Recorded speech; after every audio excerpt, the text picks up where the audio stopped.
तीन चीजें कभी नहीं छुप सकती, सूर्य, चंद्रमा और सत्य। लेकिन अगर कोई इसे छिपाने की कोशिश करे तो क्या होता है? एक बार की बात है, एक छोटे से राज्य में राजा विक्रमदेव का शासन था। वे न्यायप्रिय थे, लेकिन उनके मंत्री दुर्जन सिंह हमेशा धोखे और छल कपट से काम करते थे। राजा को इस बात का आभास नहीं था कि दुर्जन सिंह जनता का धन चुरा रहा है और झूठी नीतियों से राज्य को खोखला कर रहा है। पहला सबक, सत्य छुप नहीं सकता। राजा के दरबार में एक साधु आए। उन्होंने राजा से कहा, राजन, तीन चीजें कभी छिपाई नहीं जा सकती, सूर्य, चंद्रमा और सत्य। राजा ने साधु की बात को गंभीरता से नहीं लिया, लेकिन उन्होंने एक परीक्षण करने का निर्णय लिया। दूसरा सबक, सूर्य और चंद्रमा की तरह सत्य भी उभर कर आता है। राजा ने मंत्री दुर्जन सिंह पर नजर रखने के लिए एक गुप्तचर भेजा।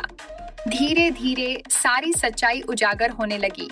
प्रजा में असंतोष था, खजाने में धन की कमी थी और हर कोई मंत्री के अत्याचारों से परेशान था।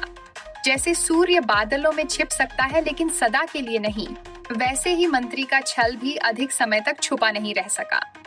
तीसरा सबक, सत्य की जीत निश्चित है। राजा ने सबूत जुटाने के बाद दरबार में मंत्री को बुलाकर जनता के सामने सच्चाई उजागर कर दी।